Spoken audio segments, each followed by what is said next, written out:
40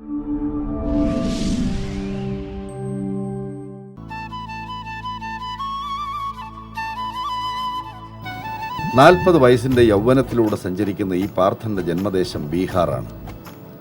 ജനനവും ഒരു 15 വയസ്സുവരെയുള്ള ജീവിതവും രാജകീയമായിട്ടായിരുന്നു എന്നിവൻ പറയുമ്പോൾ അതിൽ ആലങ്കാരികത ഒട്ടുമില്ല.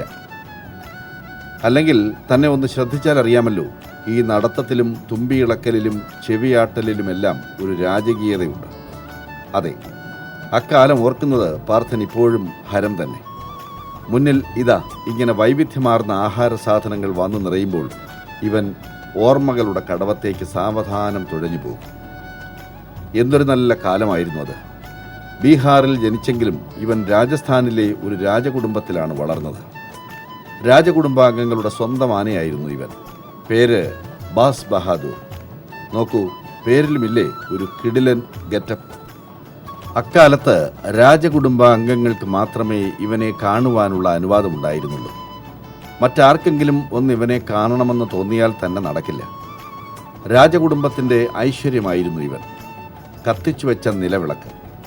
അതെ, ധനവും യശസ്സുമൊക്കെ ഭാഗ്യത്തിൻ്റെ തേരിൽ എത്തിച്ചു കൊടുത്ത ശുക്രനക്ഷത്രം.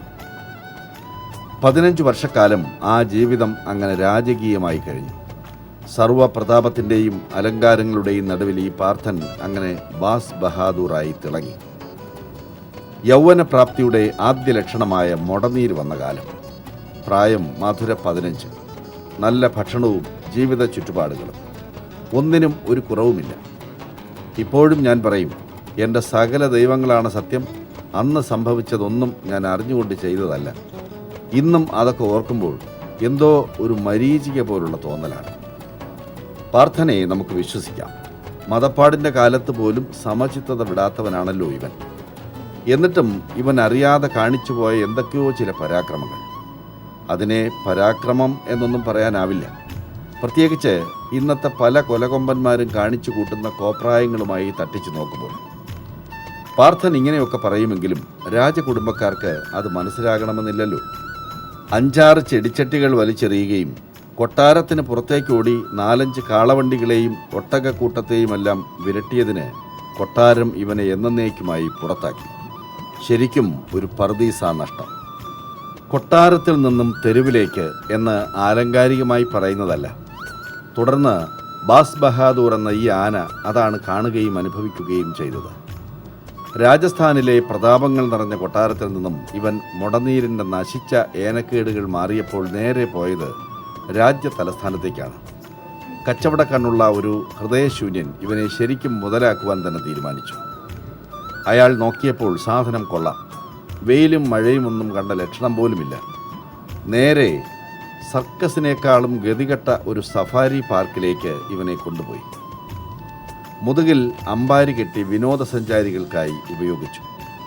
രാപ്പകലില്ലാത്ത പണിയായിരുന്നു അത്.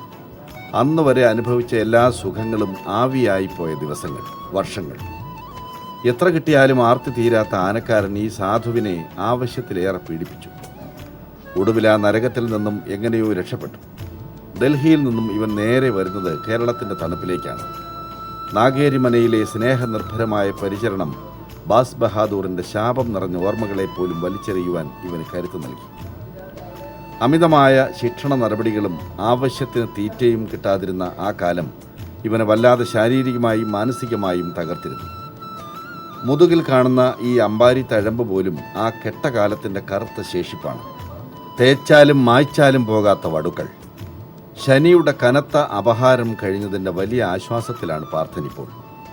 ഈ കിട്ടുന്ന സ്നേഹത്തിന് മുന്നിൽ, പരിചരണത്തിന് മുന്നിൽ എങ്ങനെയാണ് നന്ദി പറയേണ്ടത് എന്നറിയാത്ത അവസ്ഥ. പാർത്ഥനെ കുറിച്ച് പറയുകയാണെങ്കിൽ ഏതാണ്ട് 8 വർഷമായി നമ്മുടെ വീട്ടിൽ വന്നിട്ട്. ആന ആദ്യം വരുമ്പോൾ ആദ്യത്തെ 2 വർഷമൊക്കെ അത്ര പ്രശസ്തമായ രീതിയിലുള്ള ഇതൊന്നും ഇല്ലായിരുന്നു ആനയ്ക്ക്. അപ്പോൾ അതിനുശേഷം ആനയെ കുറച്ചു കാലം നല്ല ചികിത്സയും കാര്യങ്ങളുമൊക്കെ നടത്തി ആനയെ ഒന്ന് നല്ല രീതിയിൽ ആരോഗ്യപരമായിട്ടുള്ള ട്രീറ്റ്മെൻറ്റുകളും അതിന് വേണ്ടുന്ന ആഹാരവും എല്ലാം വളരെ കൃത്യമായിട്ടും ഡോക്ടർമാരുടെ നിർദ്ദേശപ്രകാരമൊക്കെ നൽകിയതിന് ശേഷം കഴിഞ്ഞ ഒരു 4 വർഷം കൊണ്ടാണ് ആനയിൽ പൂർണ്ണമായിട്ടൊരു മാറ്റം ഉണ്ടായത്.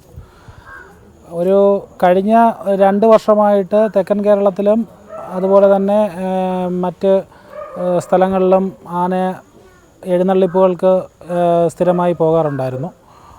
ഇപ്പോൾ ഇന്ന് തെക്കൻ കേരളത്തിലെ ഏറ്റവും പ്രശസ്തമായ ആനകളുടെ കൂട്ടത്തിൽ കിടപിടിക്കത്തക്ക രീതിയിൽ പാർത്ഥൻ ഇന്ന് എത്തിയിരിക്കുകയാണ്.